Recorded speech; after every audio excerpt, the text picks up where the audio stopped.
I only like one Mass Effect game, only like one Baldur's Gate game, and I only like this other game. Super Jail's on. Oh, Super Jail's on. Yeah. Can you record that shit right now, like Super Jail? Record on the... Yeah, you can record it. You can set it to record. Record it! We're gonna keep all this. Yeah.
To another episode of Into the Foxhole, where we're going to be talking about PAX East, some PC games, Kingdom Hearts, and some other like sexy Final Fantasy news.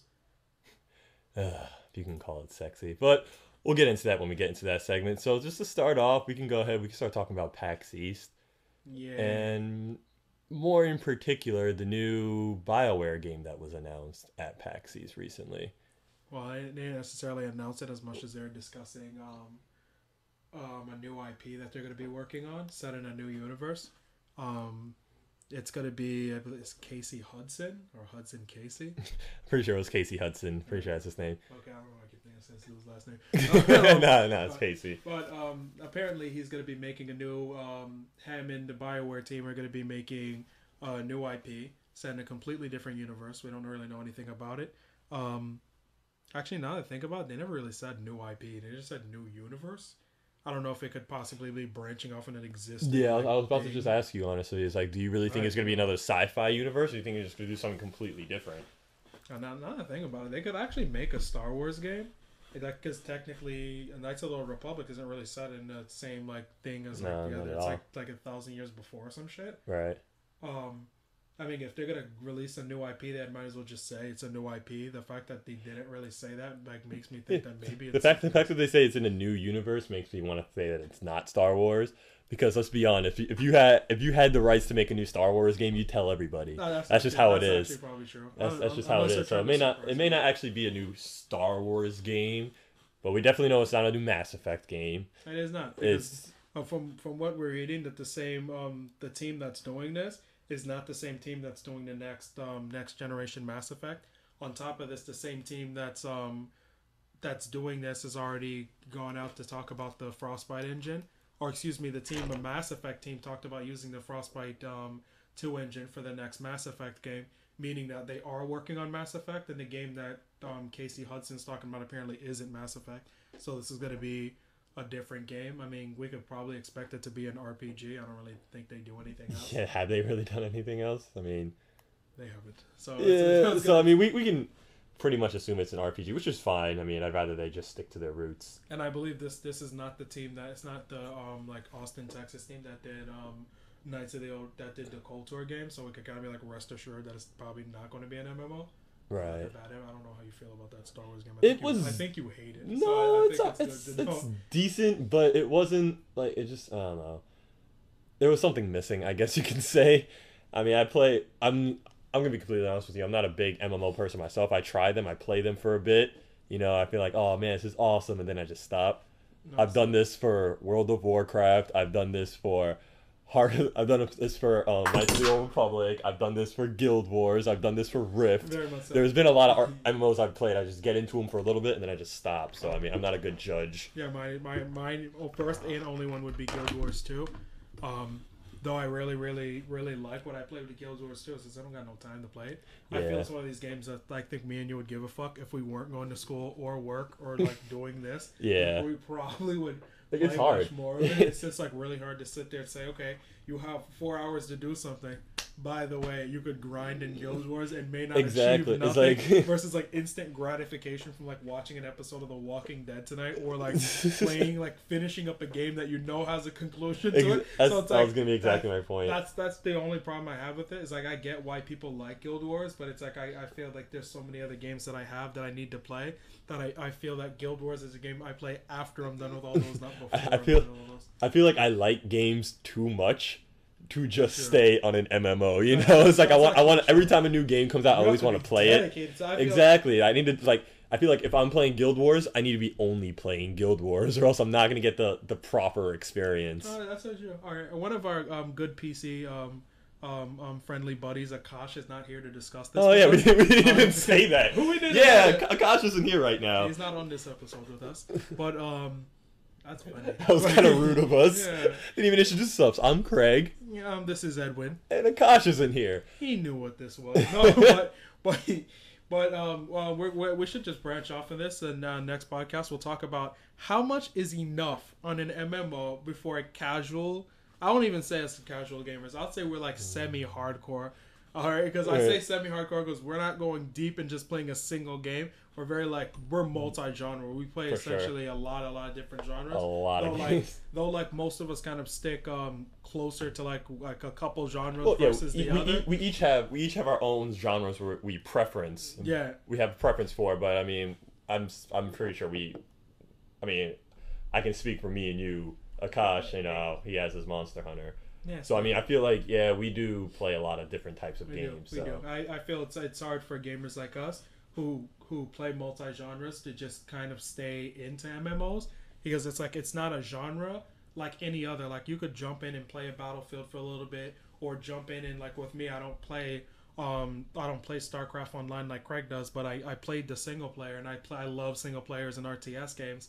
But it's like, though we play all these genres to specific limits, with an MMO, I mean, you can't go halfway with it. It's not like, okay, play. It's like, okay, you play this. You play the start on the Battlefield 3 single player. I play the multiplayer. I play the single player StarCraft. You play the multiplayer. You can't do that with an MMO. There is no you play some of this or some of that. You play all of it. So it's like that's how you get that like MMO feeling. So what we're gonna discuss in the next podcast with Akash is really how much is enough in an MMO before you say you've completed what you've liked out of this MMO. Because when is the price value justified? Yeah, that's how I feel. Because I feel like I haven't like spent my full time in there. Like I've done like the smallest things in Guild Wars 2, and I feel like I would enjoy the game much more if I just had no job and like no school, if I had no education and no money to provide for future games. That's something I should talk about my brother with, because my brother's big time MMO. My brother loves it. We should get Julian in here.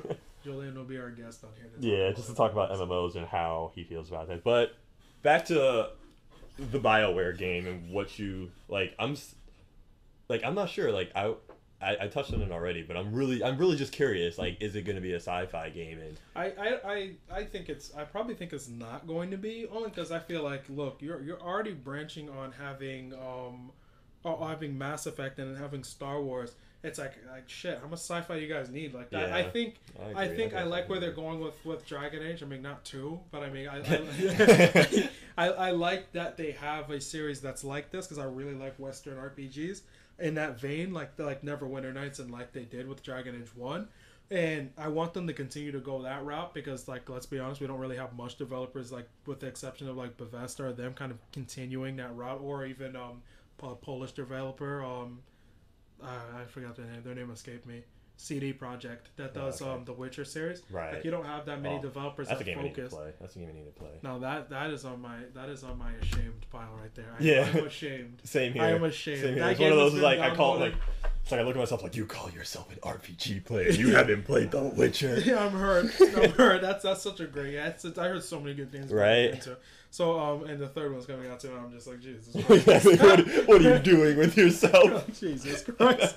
No, but I like developers like that, and it's like we don't really get those type of RPGs like we did a couple of years ago. But now that there's kind of like this like baby resurgence of like these Western type games, I actually want them to make this a kind of Western like Game of Thrones type of Tudors, like the game Don't Hit Me. I really like the Tudors, and I really like historical fiction. Now I want them to make a game that's kind of like that, because I mean, in some respect, isn't Dragon Age sort of like that anyway? Where it's kind of like in that ye old That's exactly what it is. Very, I mean.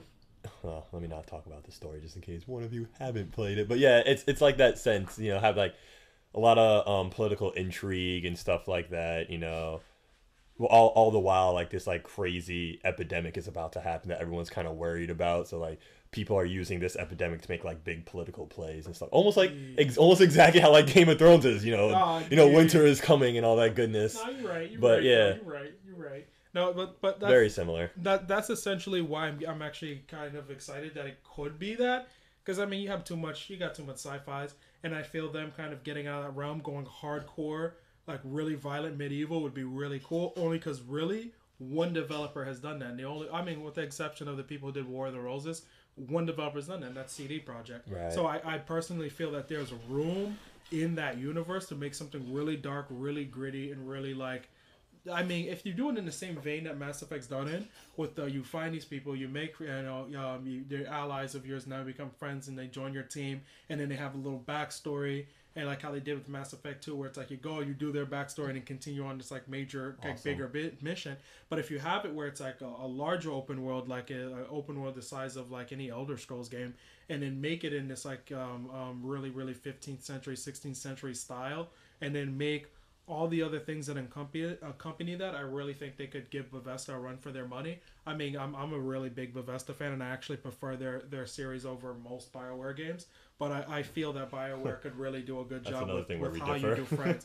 And we do. I probably shouldn't say that. I'm probably gonna make a shit ton of enemies. I'm gonna kill you. But yeah. You're right too, because both of us kind of have like our own like preferences. Yeah. I don't hate Bioware, but realistically, I only like one Baldur's Gate. I only like Mass Effect 2, and I kind of only like Jade Empire. So I'm like in this like thing where it's like I don't like all the Mass Effect series. I only like one Mass Effect game, only like one Baldur's Gate game, and I only like this other game. Super Jail's on. Oh, Super Jail's on. Yeah. Can you record that shit right now, like Super Jail? Record on yeah, you can record it. You can set it to record. Record it. We're gonna keep all this. Yeah. There you go. But oh man. Yeah, what was the point you were just making? He came in. I was saying something here. But I definitely like all the Western RPGs in that respect.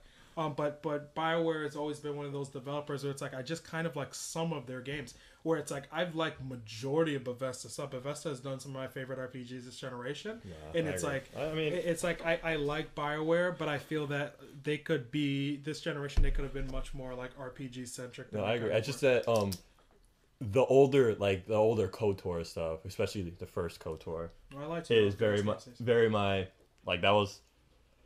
That's my kind of game right there. That in itself, that's perfect for me. KOTOR was like one of my favorite RPGs. The only real reason why I got it, the original Xbox, to be completely honest with you, I didn't have a PC at the time, so I had to play on console. Got KOTOR on PC, son. Yeah. Yeah, I mean that's just the kind of thing I like. you'll find out like I like very story driven games. I like being put down that path. I like being told go here to get to that next story point. As long as you tell me an interesting story and surrounded by some good gameplay, then yeah, I'm gonna like your game. Whereas Bethesda, I just don't know what to do. I just get out there and I just like I don't know where to go. What do I do? It's a game. Here's the best analogy I could think of. A Bioware game is closer to a Mass Effect game and an action game. Where, oh no, for sure. Where we're just gonna put this right now. Mass Effect 2 is an action game. Mass Effect 2 ain't no RPG. So. And even beyond that point, Mass Effect is not that. But Mass Effect, the series in general, is closer to how you would play a Metal Gear game in terms of progression, where a Bethesda game is actually closer to a Half-Life game is how you'll deal with progression. And I mean primarily it's just in story. Right. And just because in story with Metal Gear, you're going to get to a segment, you're going to pass an objective, and then you're going to be given your story arc or given whatever that continues the story. It's like you feel the main focus is that. I mean, although the gameplay is great and everything's fun in it, but that's its main draw. Right. Whereas in something like Half-Life, though they are telling you a story, the story is not being told in the traditional sense that a cutscene is happening on screen and the story is being told to you. Right. The way Bethesda and Valve tell stories, which I've absolutely loved, is they tell it through picture, through imagery, through things, through what you see, through setting, through art direction. It's like they're not trying to tell you something, but they're trying to imply something heavenly. Right. So they don't feel that you're just bombarding you with just, here's a segment with a guy telling you something about a story. So, like, for example, in Half-Life 2, when you go through the first city in Black Mesa, you're not necessarily seeing or hearing these things. They're not telling you these things are happening. You're seeing it happening. You're kind of seeing how the Combine are treating these people versus like versus they just told you a story that the Combine were doing. No, you visually see this happening. So you don't really need to be taken along this path of how this started. You just know that it is. So I like that way of storytelling because it makes you not kind of feel like you're stupid and like they're just bombarding you with story elements. Not to say that's bad, because I love like Mass Effect 2 story and I love all the Metal Gear Solid stories. Absolutely love them. My favorite game series. But it's like, though I like the way that tells the story, I also like the adverse of that. I like being told the story through imagery. I'm definitely there with you. Like I love like especially the way Valve does it in game. Valve just does it so perfectly. Like you said, in games like Half-Life, in games like Portal. Oh, The way they job with Portal. Oh, stupid good job. The way they tell the story. Nobody says anything in Portal. No, Portal it's just literally nobody says nothing in Portal. No. It's essentially telling a story through like what you're saying. Exactly. You find little holes in the wall. You creep through the back. You start exploring. Like, oh, what the fuck? Who's writing this shit? What do they mean the cake is a lie? All that good stuff. Like the way they tell the story, it was genius. I loved it. It's just in Bethesda games, I guess because the world is just so big and expansive, I feel like if I don't touch everything, I'm gonna be missing out. Very true. And then, so when I get out into like the world, like they kind of just like, it's almost like they like put you in the center and say, pick like 1 degree out of 360 and go that way. Very true. And then I'm always afraid like, damn, I picked the wrong direction. Yeah, it feels like overbearing and like overpowering at times. Yeah, which is why I don't like it. The only thing I could suggest, I would like maybe make you change your mind, is just play the single player before you play anything else, and then afterwards think about the game as just being one big side quest game almost. That's the way I kind of played Fallout and Morrowind and like Oblivion. Yeah, like, if anything, I'd try it with Fallout first. I think I'd be more interested in Fallout. You'll be really, really surprised. Like it's I hear a lot of good things. It's just I start and then I just, like you said, I guess I just get overwhelmed. It's if you follow the main story piece by piece, when you do the side quest stuff, it's a little bit easier to stop and quit. You'll do a side quest. Once that side quest is done, you're essentially free to go anywhere to find another side quest. Right. So it's like, and some of the side quests kind of point you to different areas. Like if the ending of a certain side quest might make, like I know the ending of one of the side quests when you're helping this lady, you're helping this boy. His family gets killed by ants, like these really big mutated ants. So he tells you that he has an aunt in Rivet City. It's this city that's essentially, they took this big ship and I forget what it was. It used to be like some warship or something, but they basically take the inside of this entire ship and just like gut it out. So everything that's like, they basically live inside of the ship. So all the holes that were supposed to be living quarters are like shops or like or like hotels, and it's really, really, really done really well. Right. So it's like this big, like, you know, boat like that's still in the dock, and when you go there, there's like armed guards that open and raise the gate, so nobody can actually go there without going through like the water. You can't get on the boat. So it's, at certain times the gate will be up and you won't be able to pass through. So you would have to literally like wait on the in-game time thing for them to lower the gate and you pass through. But when you bring the kid there, you find, well, if this was your first time going to Rivet City through the mission will bring you to Rivet City for the first time. So when you leave this boy here, you now have this new city to go in and have side quests. And it's like every member of this boat in this little mini city is not just a random NPC. They're all people that could potentially give you quests. They all have something to do with the story that has to do with it. So it's like mini stories inside of a city almost. You talk to somebody, you say some stuff, and then you find out that they got a mission for you to go do other stuff that leads you to other places. Which is cool. But I could understand how it could get like really, really overwhelming because there's just so many NPCs in so many different places. But the one thing I do think that Bethesda does like slightly better is, that Bioware does slightly better, is the idea of the choices. I do like that you get choices to do certain stuff. Like in Fallout, you literally got like maybe like 2 or 3 choices in the entire game. Right. And one of them was the big thing about nuking Megaton and 10 penny towers. Yeah, I got to that point. I did get to that point. Yeah, it was like, yeah, man. But I mean, I think both of them have both weaknesses in that area. And I want to slightly say something regarding the Walking Dead game. You know, you didn't play it. I haven't played it yet. I'll touch slightly on it, so I won't reveal like anything or spoil anything. Both Bioware and Bethesda, I feel, are both guilty and not really fully having you deal with the consequences of the actions that you did in your games. Agree with that. I feel like they set you down this, this is going to be 3 games to a series, and all these choices will be this, that, and the third, and you kind of feel like, wow, this is going to be the first of its kind, and it just was not. Like, it just felt like you go and all you have is, okay, you save Rex, or you kill that Ashley bitch, or you choose the commander, light skin black eye, dark skin black eye, and that's basically it. So that's what your choices lie. But it's not like your choices change actually very little, because in reality, light skin black eye, dark skin. That's basically what it was. It was like either picking it's like, look guys, you're either picking the Morgan Freeman black eye or the Wesley Snipes black eye. That's just the way it is. Yo, I forget that guy's name. His name's like Keith something. The Anderson guy you're talking about, right? And then the other guy, I forget what his name. One senator dude. He was like some douchebag dude. Yeah. I forget. Yo. Every motherfucker here knows what we need to do. Now those bitches be riding around here thinking they own these streets. We gotta let those motherfuckers know what time it is. You feel me? When the Reapers come, we must stand side by side. No one's making this nigga scared to walk the road. And together, let's get this shit started. The guy that voices him, his name's like Keith something. It's Keith David or something. So you're basically picking Morgan Freeman or Keith David. You got 2 choices.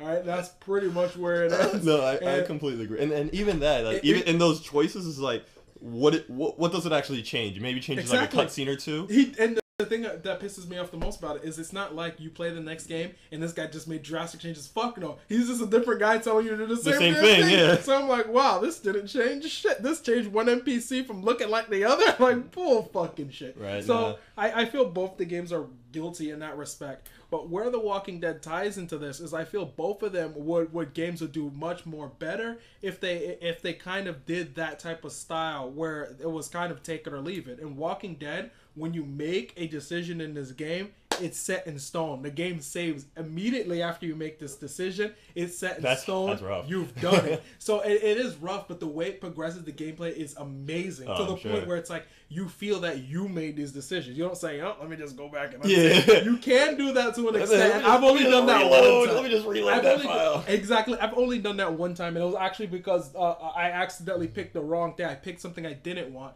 But majority of the time, when you say these things, you felt like shit when you did it too. You're like, I did. And then when I seen what happened, I was like, no, I didn't mean for him to do that. I was like, God, no, that's my friend. So I went back, and it's like normally you don't really get that attached. You're like, it's just a game. Fuck no, this shit saves, and I don't mean that. I want to play my story, and the characters that I think are douchebag characters, I want what's coming to them, and the characters I like, I want to keep. But things start to get blurry. Certain characters you start to either slowly don't like, or characters you start to genuinely think are good people. So you start to put yourself in a situation situation where you're like, okay, if this was a real thing, would I really feel sorry for this person? And I'm like, yes, I really would not really want this person to die. I really would do my best to help them. Wow. But you start looking at the situation and start saying, okay, either what's best for the team or what's best for this person, or, I mean, you have to help all these other people depend on you. Right. And you start dealing with really hard decisions. So the idea of saying that you cannot go back on the save makes it so rough on you to the point where you start feeling that almost like,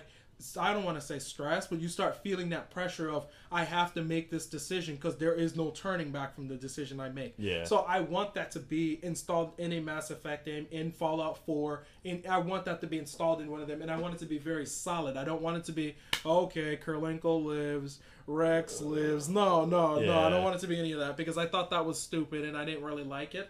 And it didn't really change too much. It just changed what NPC you were looking at for a little bit. I really want something that changes the overall story, changes something. Right. I mean, I feel there's still a lot you could do, though Walking Dead's a really, really small, like, DLC type game. What they did in terms of how they did the story was something like, I believe everybody could take a page out of these guys' book. The Walking Dead game seems to be to me like a better Heavy Rain.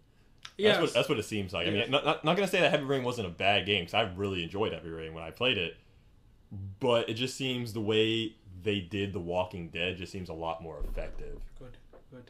Because I definitely want to actually play Heavy Rain. No, Heavy Rain, I thoroughly enjoyed Heavy Rain. Like, when, like, I'm not gonna lie, the ending was like a kind of moment. And it was like, yeah, it was awesome. I loved Heavy Rain. I mean, there are points where it's a little awkward. You can find them all over the internet. There are those awkward moments, like, the voice acting's kind of weird. The things that this guy is doing is kind of strange. But overall, as a story itself, it was well done. Okay, good.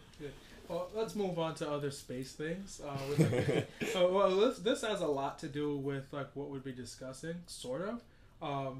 Now that we've had this little Bioware discussion talking about Bethesda and Bioware, what I would personally like to see them do with the next Mass Effect is make it 100% truly open world. Like the next game we'll be discussing, just so you could get that imagined, because this is what makes me hot about it. The next game we'll be discussing about is a indie developed game by the old Wing Commander developer, and it's called Star Citizen. I don't know why I wanted to say Sky Citizen, but Skyrim. But Star Citizen is basically a new PC game. It uses CryEngine. It's gonna work with, or it's gonna have an option to work with Oculus Rift. Basically, open world. A subject we'll be talking about on our next episode as well. We'll get into Oculus Rift and what it means for game development.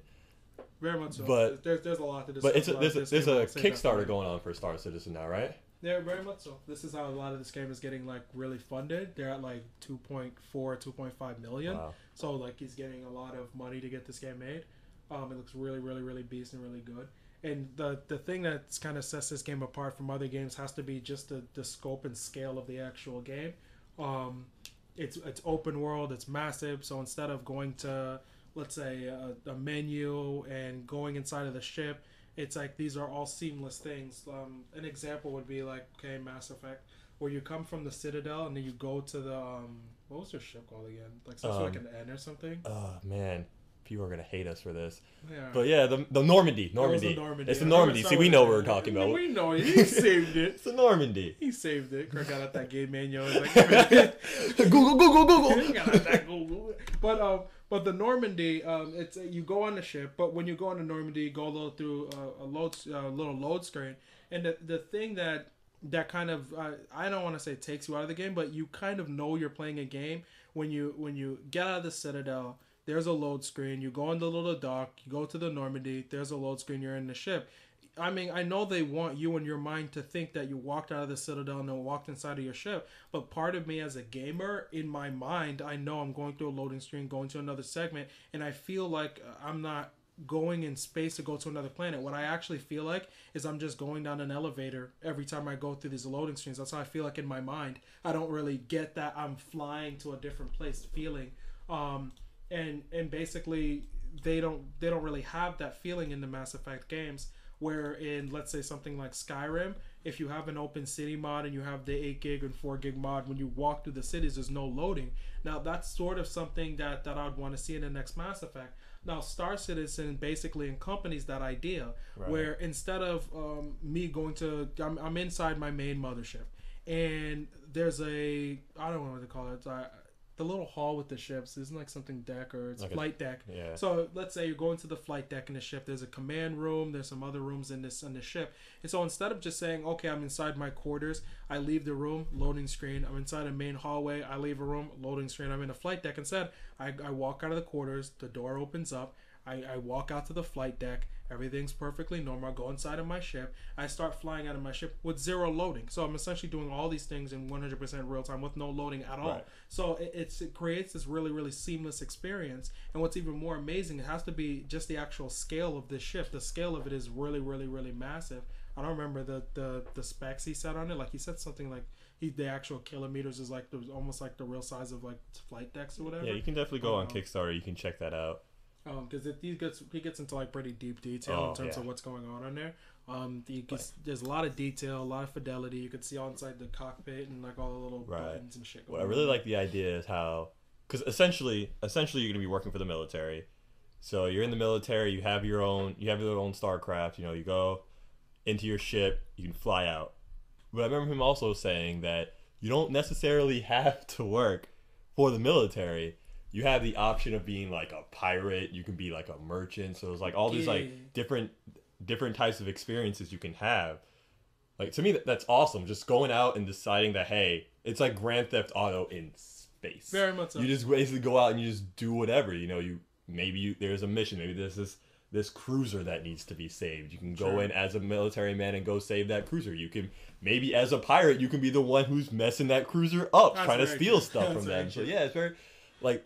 The type of gameplay opportunities you're going to get with this game are just massive. There's so much things you can do with this. And the one thing I really, really like about it is the even if anybody listening to this thinks that, okay, maybe a game like Star Citizen isn't really pushing the envelope, what Star Citizen is essentially doing is that when anybody else releases a game and a crap load loading screen comes up and it's not all happening in on one single go, it's a whole bunch of load screens in between, they're basically saying, we did it, why can't you? And I feel once especially for an indie game especially right? for an indie game. So I mean, when they get to a point where they do something like this, it now pushes the envelope where another developer says, well, you can't just have your game be the same. I just, in my mind, I just to go back to KOTOR, I really like the idea of how they did KOTOR, but I want that to be what the next Mass Effect is. Oh, hell yeah. I feel like they kind of took steps backwards because of limitations. To be honest, that's why I was kind of hoping the Old Republic would be the MMO. I was me. like, oh man, this is going to be cool. Because especially when they started talking about, oh yeah, you get your own ship.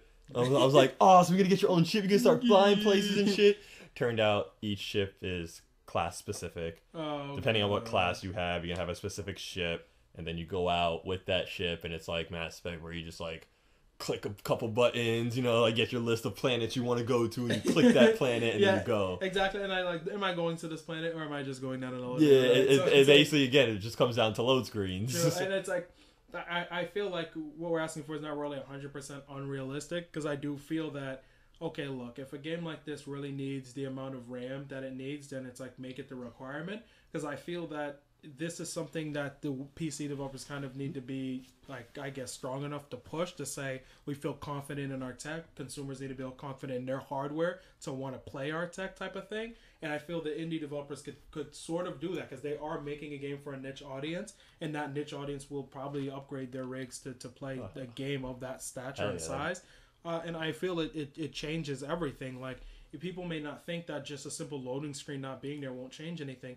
This gives you that immersive feeling of going from flight deck to ship, to flying outside of a ship, to going to a completely other ship, star systems away, in real time. And you just get that feeling that I flew there, I did this. This is really, really, really, in my opinion, very powerful feeling in gaming, to feel you navigated here and went here. It's like almost like if you want to think about the old Final Fantasies, it may not really be about the graphics, it may not really be about all the other snazzy stuff going on. It might just simply be about I got a ship in Final Fantasy 4, 5, or 6. Doesn't really matter. It's just about that I have my ship. I could go underwater in the sky and go into a random town, buy what I need, load up, get back in my ship, and physically fly somewhere else in real time.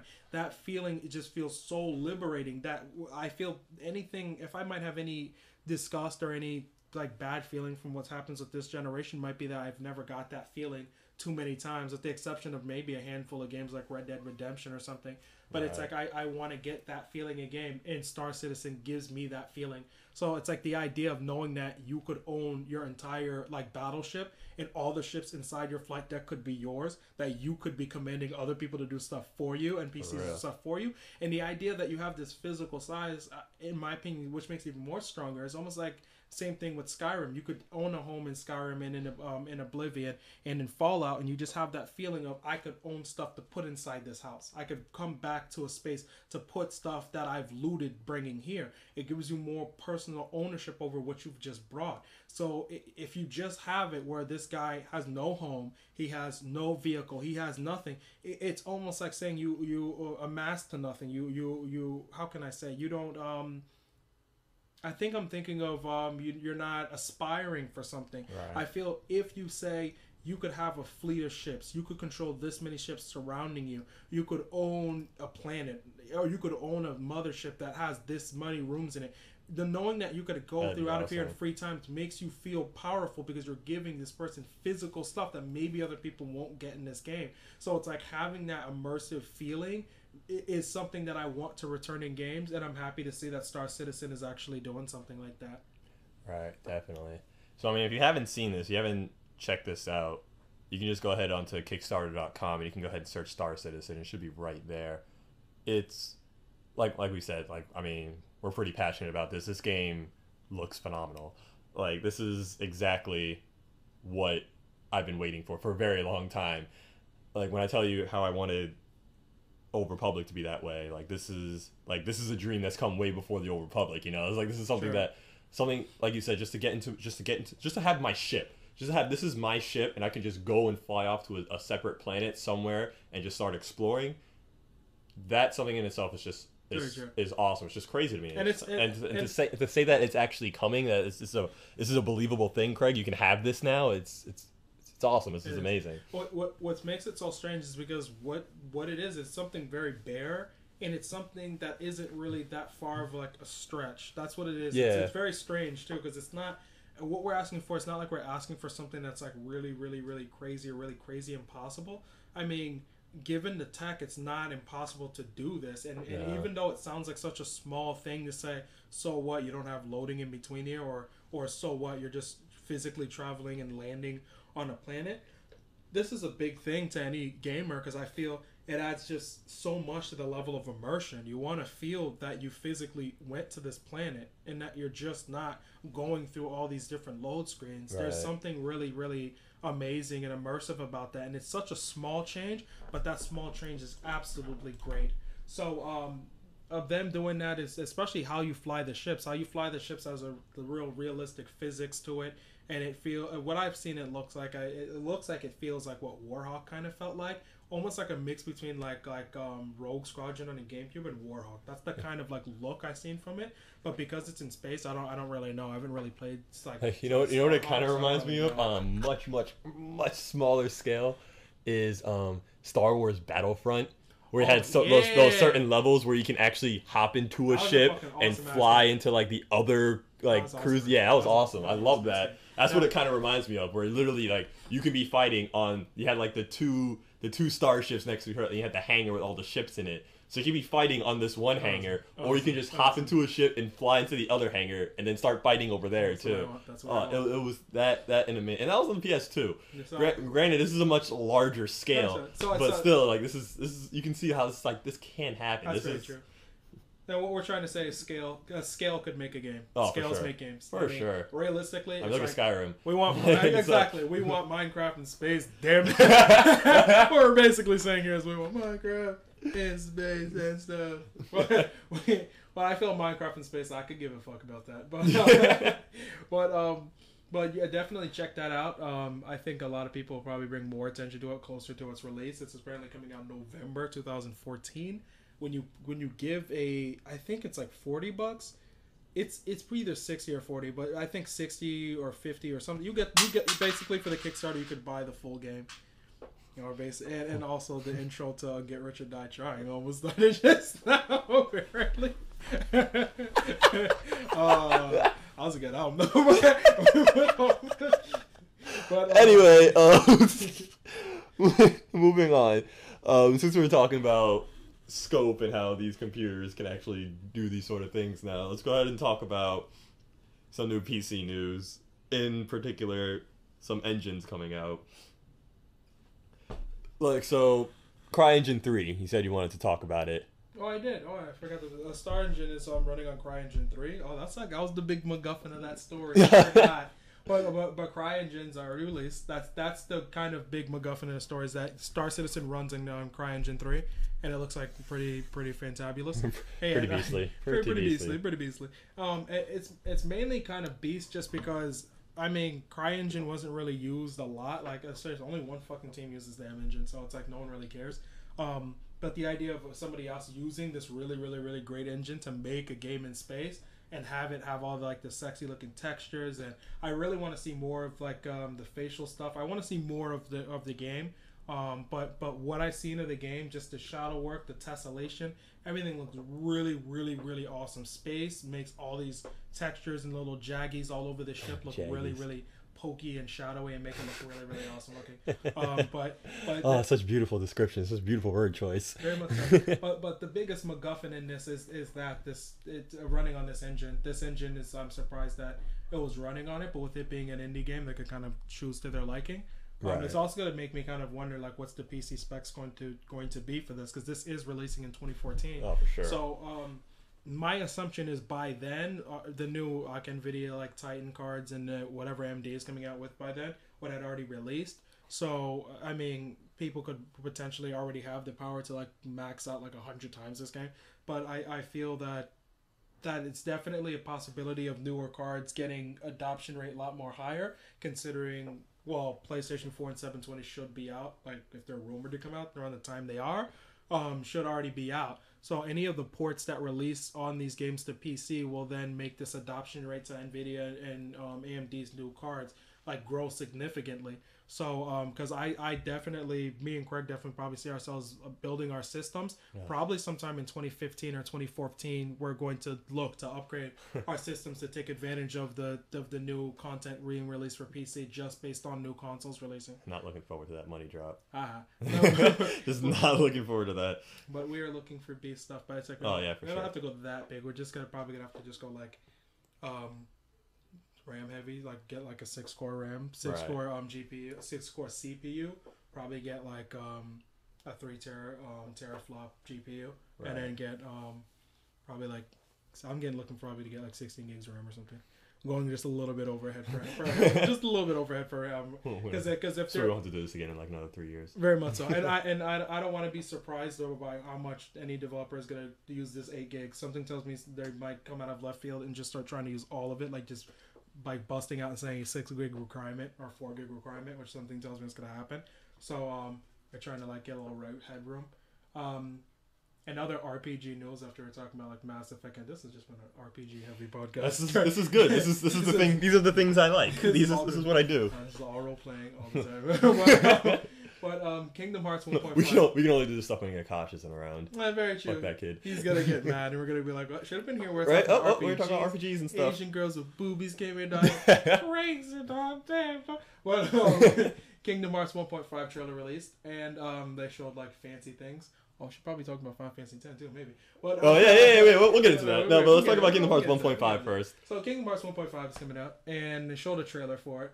Kingdom Hearts 1.5 is coming out for PlayStation 3. I have no idea what's up with the 3DS version. When this rumor first came out last year's, the rumor I heard was a PlayStation 3 and 3DS version. I don't know what's happened with the 3DS version, or if that's still happening, or if that's still a thing. Right. But all I know of officially is that it's releasing for PlayStation 3. It's gonna be Kingdom Hearts 1 remix, which is like adds all like the international voice acting stuff and all the fancy, the version that we all wanted. Very much so. All the J-pop like music, I guess. I don't really know what. I don't know what else. There's a whole bunch of extra stuff in there. It's like the complete version that we've always wanted, but Japan only ever got. So it's about time we Americans actually get to experience the remixes of the Kingdom Hearts games. 7-8 years later, right? For real. But it's also gonna have included inside of it 358 in 2 days. I don't know what that is. Yeah, 358 over 2 days. That's how you say it. Oh. Yeah, that's how it's said. But not really sure how. I mean, granted, I haven't played it yet, but the things I've heard, not really too anxious to play this game. I mean, I heard it's like all about Roxas, the character from Kingdom Hearts 2. Oh, I fucking hated that kid. Yeah, all that goodness about all the stuff that happened beforehand. You mean the main character from Evangelion? That's what I feel Roxas is like. But yeah, I mean, it's... To me, 358 by 2, you know, recoded, all those games that came out, they feel like filler. Like a lot of filler to the Kingdom Hearts story. So, I mean, I'm not too excited to play it, but I guess now that it's on a console that I will actually pick it up on, because I mean it was on the DS, I just really didn't feel like playing a Kingdom Hearts on the DS. Maybe I'll actually play through it now, because I mean I do want this mix. I'm really looking forward to playing the first Kingdom Hearts again. And then it also has Chain of Memories, which again, not my favorite game, just because of the whole revamp to the battle system, but in and of itself, it was a decent game, decent story. It had enough to do with like the main plot that I feel like it was relevant. It's the port of the PlayStation 2 version of it. I don't really know how different the PlayStation 2 version of Chain of Memories is. Like Adam, like our good RPG buddy, he played Chain of Memories on the Game Boy Advance. Yeah, so did I. And it's basically, if you look online to see what the PlayStation 2 version like does and what it looks like, that's the Chain of Memories that's going to be on there. Yeah, I mean, I heard it came out for the PlayStation 2, but I mean, I never really looked into it because I was afraid of that card system again. It's like it's literally like it basically looks like Kingdom Hearts 2. Oh, okay. So that's what it is. It's that's basically cool, Kingdom Hearts 2 with Chain of Memories. So it's like that's cool. That's fine. I don't really know how much of the battle systems change. I mean, granted, if it looks like Kingdom Hearts 2, I mean, it probably should play like it. I don't know. So but I think it still has some of the card stuff, but you're like physically doing some of the stuff like you did in Kingdom Hearts 2.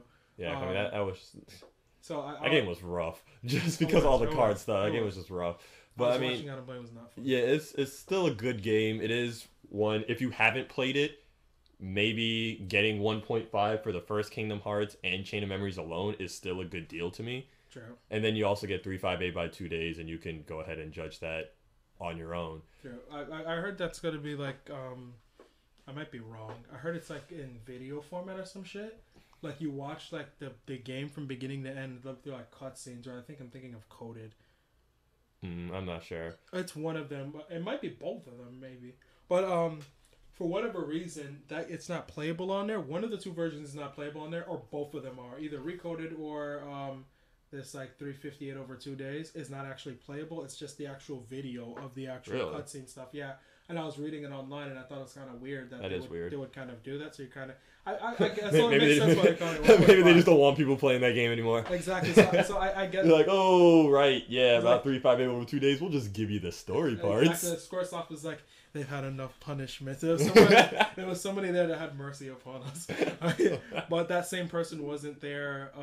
He wasn't there when they announced that Final Fantasy X2 was apparently going to be also released on Final Fantasy. Well, let's talk about that later. Cause I also want, before we get into the Final Fantasy X HD. You want to talk about? I want to talk about 2.5. I mean, 5.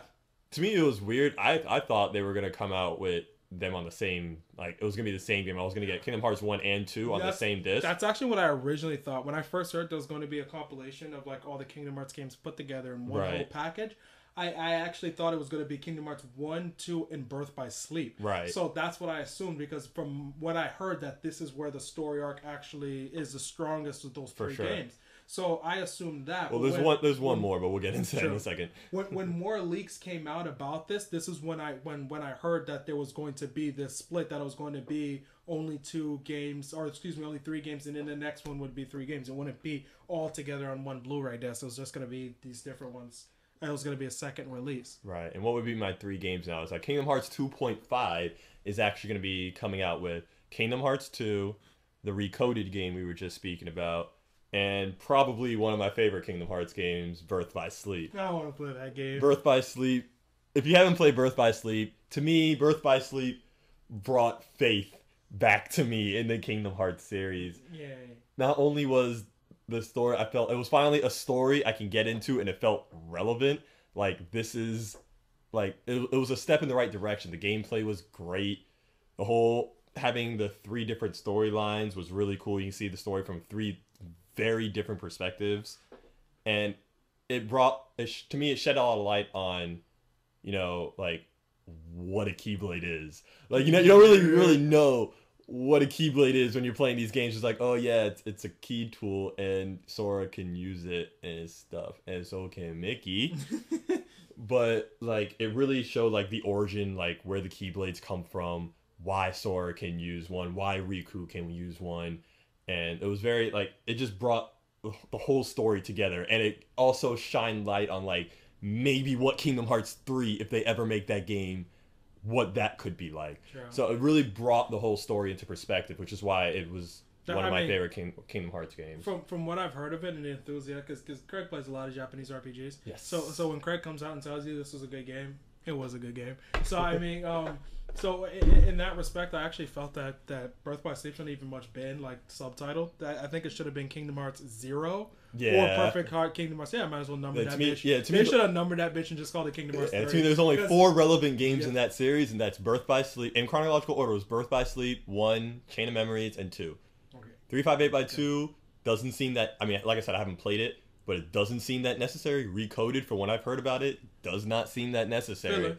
Exactly, it's just episode filler. Of Naruto where everyone's just having a good time. Yeah, but it's that episode they go and looking for them plants that nobody cares about. Yes, it's that episode of Detective Conan, the kids going to the beach. That's basically what's going on here.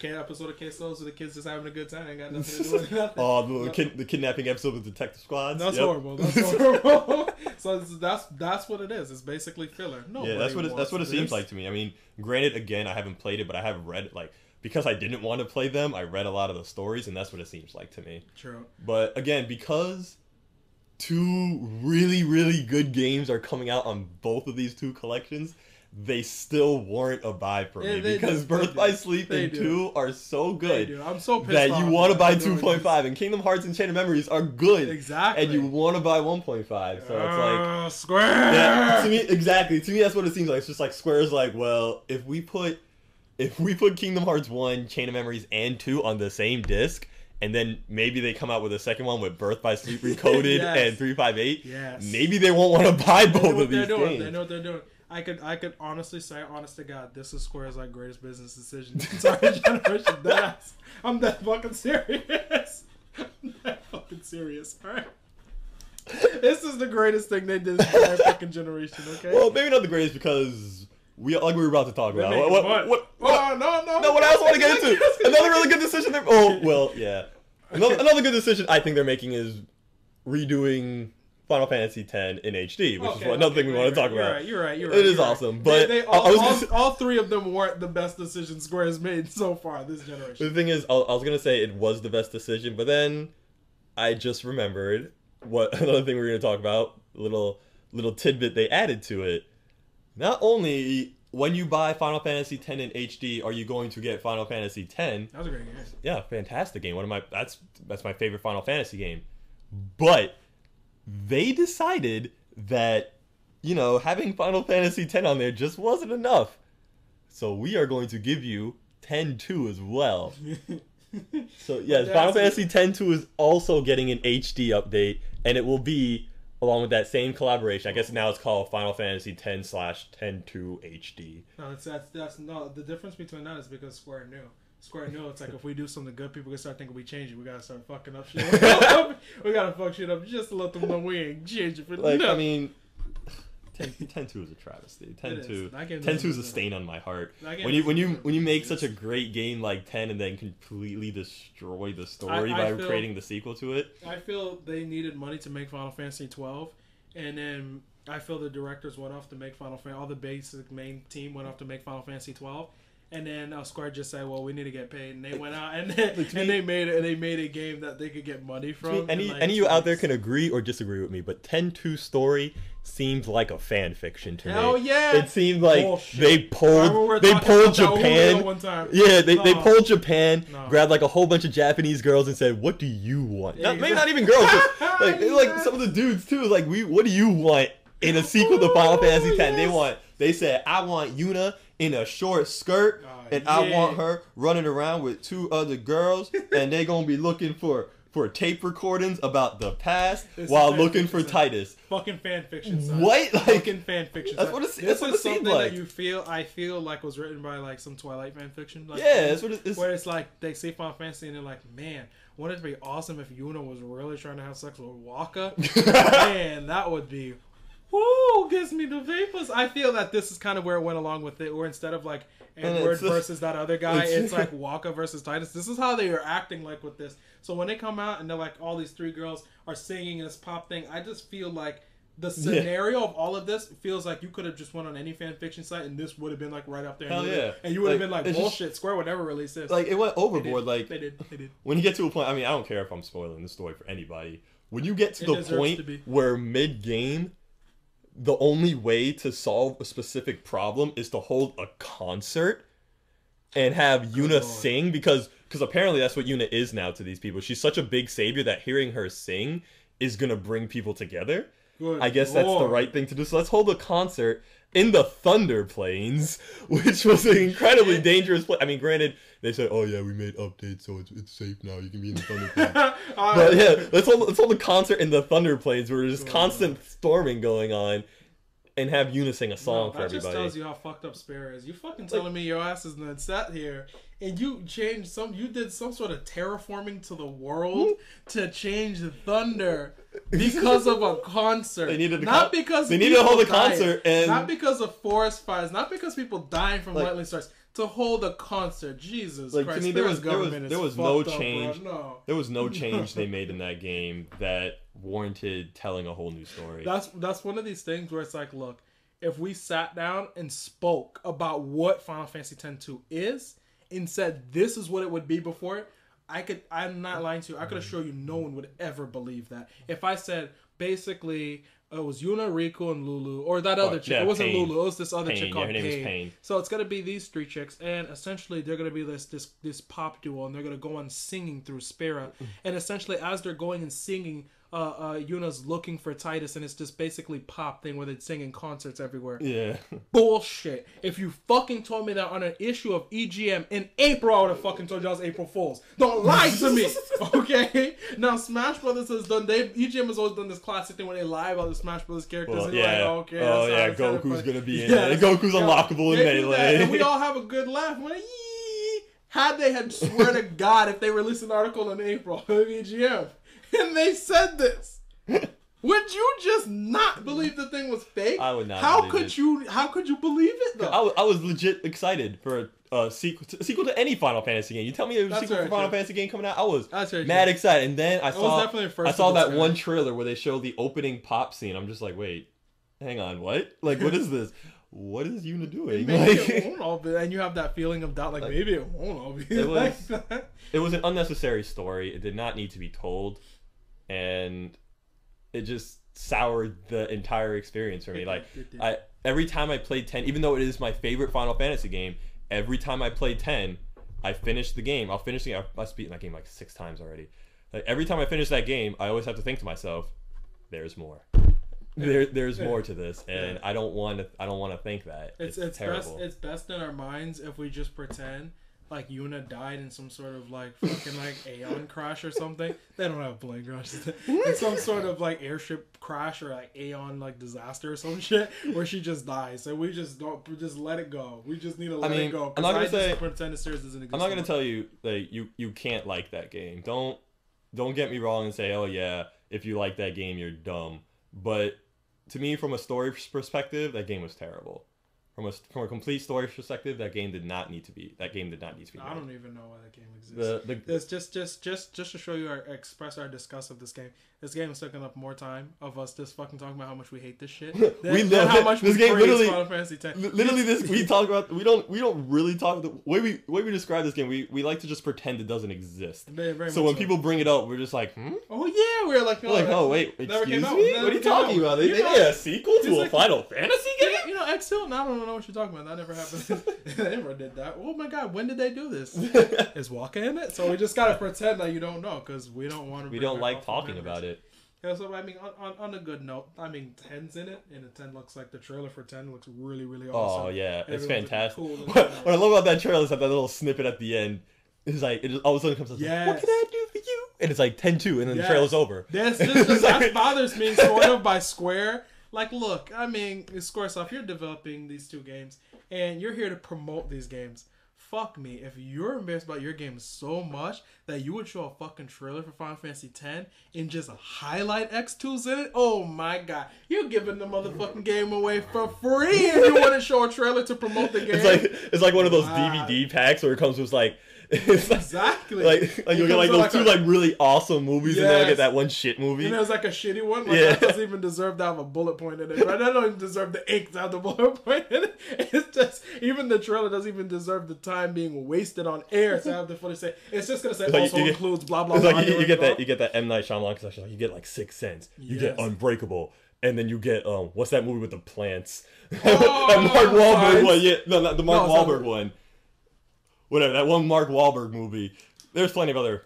Or even better, you get an M Night Shyamalan collection. You get Sixth Sense, you get Unbreakable, and then they give you Avatar, The Last Airbender. It's like no one wants that. They're just throwing that in there because they need people to buy this movie. You don't show trailers of the first two, but Avatar will be a bullet point under the screen. But that's how they did it with X2. They just like straight shafted the shit out of that. Basically, they kind of just They showed the title of it, and you heard a soundbite. That's as much of X2 as they cared to even talk about. I'm actually curious what a lot of people actually feel about 10-2, because we've obviously given our opinion about 10-2.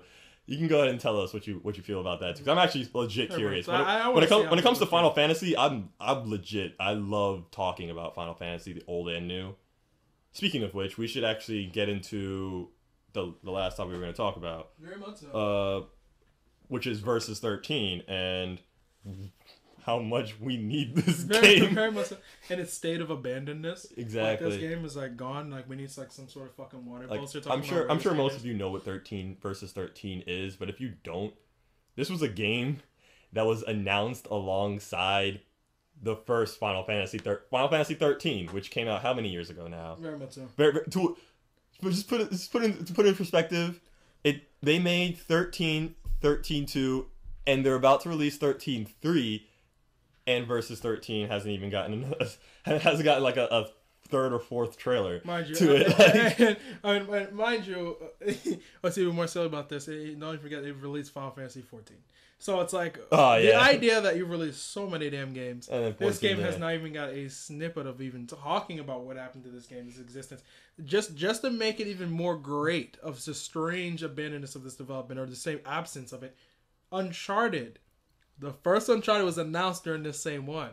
Naughty Dog is on their fourth fucking game. This is true. I forgot they made that video version. Yes. Yeah, they made a game. And the saddest part about this is it's very likely, and this is scary, it's very likely a Naughty Dog would probably be on their fifth game announcing. Oh, for sure. Before we probably physically get Final Fantasy. Agree with that. That's kind of scary. That's kind of scary. So, I mean, this game has essentially just been gone. And from what I hear in terms of the NeoGAF leaks, there's a guy on NeoGAF, and he essentially does some of the localization stuff for these games. So he has an inside understanding, and he has he's one of our various sources, and he has a lot of inside information on what's going on.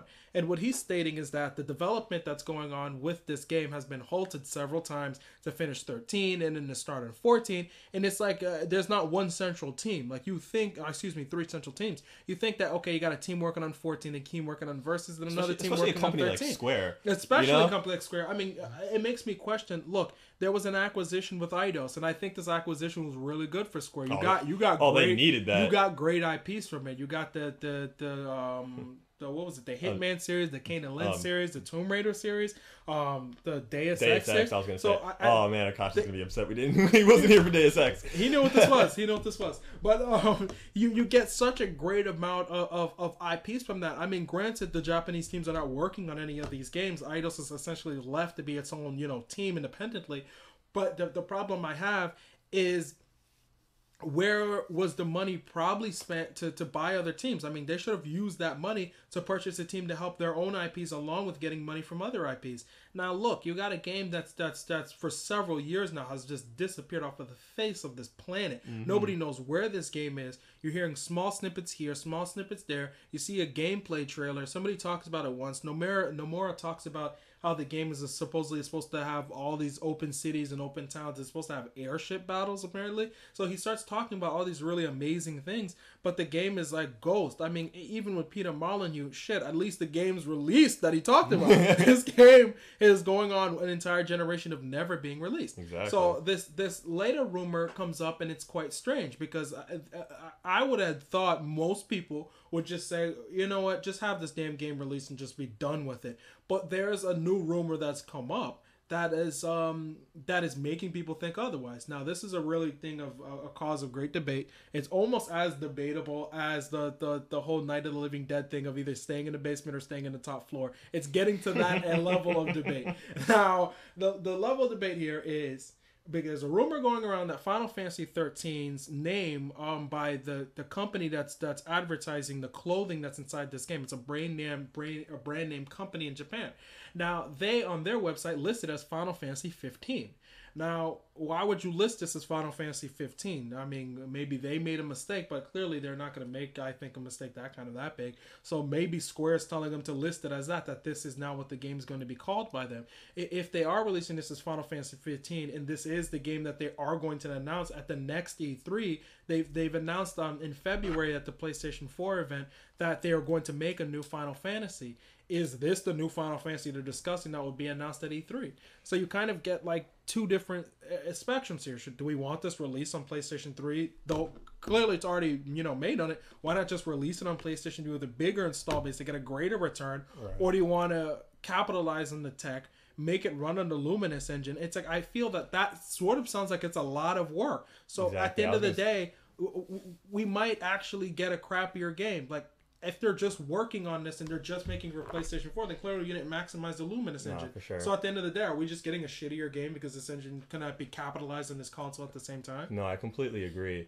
I mean, to me, having the name switch in and of itself is probably for the best. True. Because if you didn't know, when these games were first coming out, they had that whole Novellus Crystallis or whatever the hell they wanted to call it. They had it was Final Fantasy 13, it was Final Fantasy Versus 13, and that Agido game, which happens to be that one phone game, which eventually came out for like PSP eventually. Yeah, it's in Japan somewhere. It's never released in the West yet. Yeah, so I mean, what was supposed to happen with those is that they had rumored that these games were going to be intertwined. Like they would each have something to do with it. You would like run around. You'd be passing like the same environments that maybe not necessarily having to do exactly with each other, but they at least be set in the same universe. True. But as time sort of went on, 13 happened, Versus didn't happen, Agido didn't happen, and then finally Agido got a name change into some. I forgot what it had a name change. I forget what it was actually finally released, what it was called, but that had nothing to do with 13. True. And then slowly but surely, Versus had nothing to do with 13.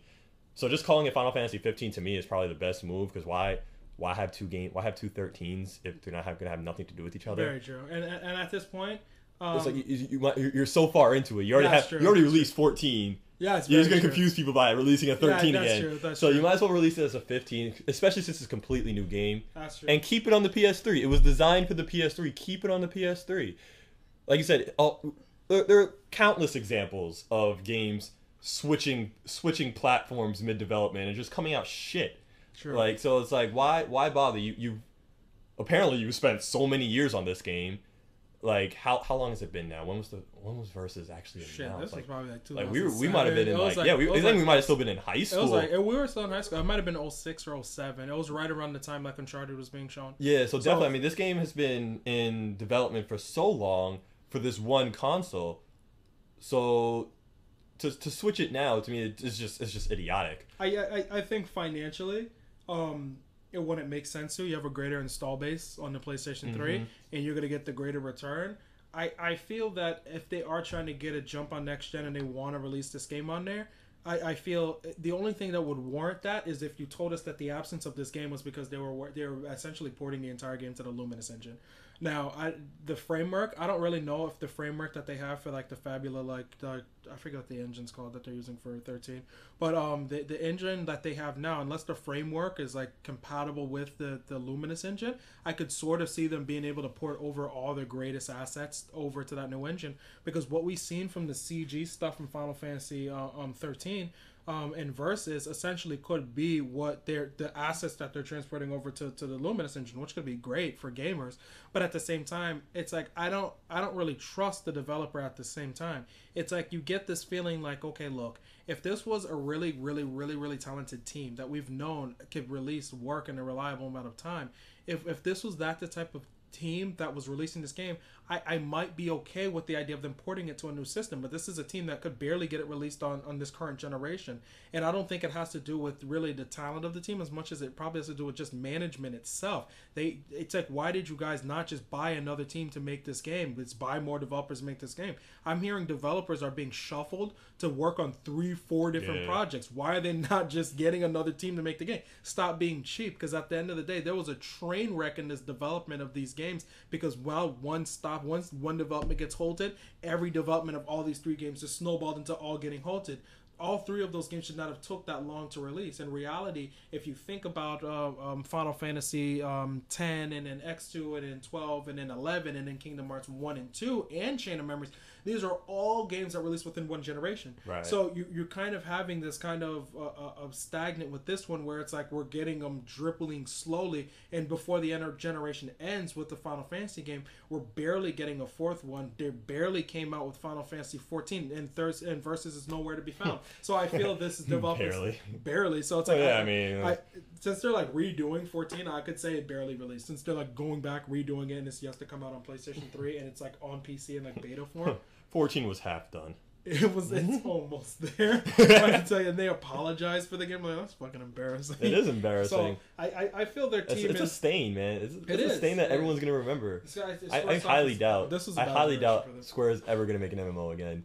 That's too much bad press. That's too much bad press around their MMO development team. It's just not gonna happen. At this point, I want to play that damn game if it was free to play. Right? And we're talking just like we were talking about MMOs earlier this podcast.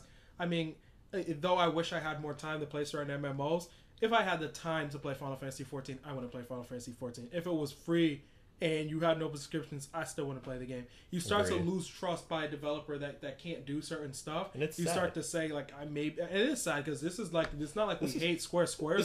We're mad because Square is one of our favorite developers. Exactly. So Square is so near and dear to my heart that, like, it is an embarrassment when I try to tell people that, like, yeah, I'm a big Final Fantasy fan. Do you know what that means? Oh God! I have to accept that 13 is a part of this, 14 is a part of this, 13.2 is a part of this. Very true. Like, I have to accept this whole generation and be like, yeah, well, we'll do it better next time. Exactly. So it's really embarrassing. It really sucks, because I just want a good Final Fantasy game. That's very true. I just want a good Final Fantasy game. It's sad that we're like resting our laurels on a good Final Fantasy game this generation on 10.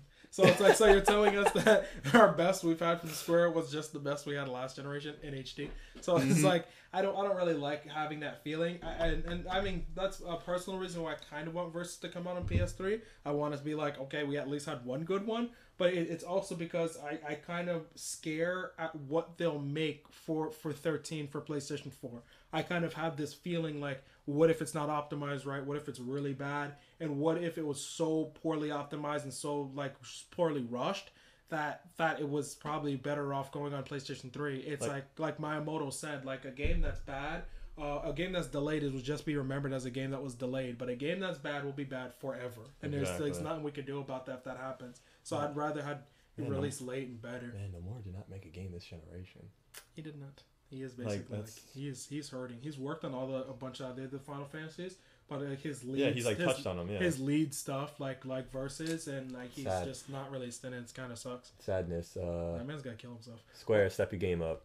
That's That has discussed us greatly. So it being released as Final Fantasy 15, like possibly being announced at E3. I mean, it could be a good thing. It could be. Now, this would be my like perfect scenario. My perfect scenario would be they would come out and Nomura would be like, "Yeah, we got like all these teams to help us work on Versus, and it's coming out on PlayStation 3, and they announced it's coming out on PlayStation 3 at the end of this show."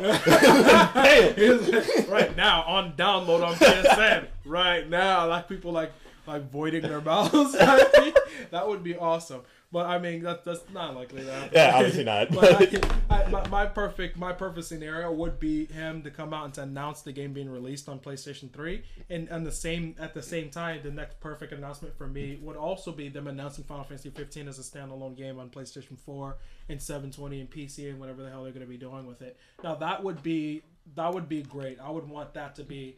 But it's like at this point, it's starting to feel that this rumor is probably likely that it is 13, and it starts to make you wonder that if you're trying to sell us on a new Final Fantasy game, when in reality, technically this isn't new, this is old but yet to be released, it starts to make me think, so the gameplay conventions you're telling us are technically old because they're all the way from 2006, 2007, if not prior to that, because you have to understand that it's not like they weren't doing anything 2 years prior to showing us it for the first time. If all we know, they were working on the story stuff and all the development stuff through the actual game. So to tell us that 2005, 2006 gameplay convention that you had is now being released 2016 or 2015 at best, that doesn't make me feel good about what you're releasing. It means you skipped out on an entire generation of evolving your gameplay design. And even if you want to say you changed the design mid-generation, or you changed the design just specifically for PlayStation 4, it sounds rushed. How quickly could you have really decided to say, you know what, we're going to do certain things differently? Yeah. Design is something that just can't be rushed. It's something that should be thought about methodically.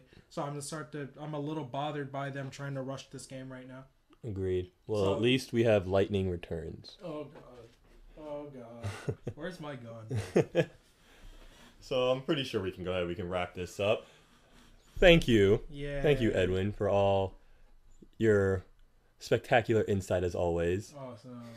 So I want to go ahead and thank you guys for tuning in to another episode of Into the Foxhole. And next time, we'll be talking like Oculus Rift, right? Yeah, Oculus Rift, whatever's happening with GDC. We were going to touch upon everything else happening with Battlefield 4, but Akash is not here to like discuss it. And Akash wants that. And we'll at least give Akash that. We'll give him that. And fuck him. He wasn't here. He can kiss my ass. Fuck him. Next time. Thank you. Bye. See y'all next year.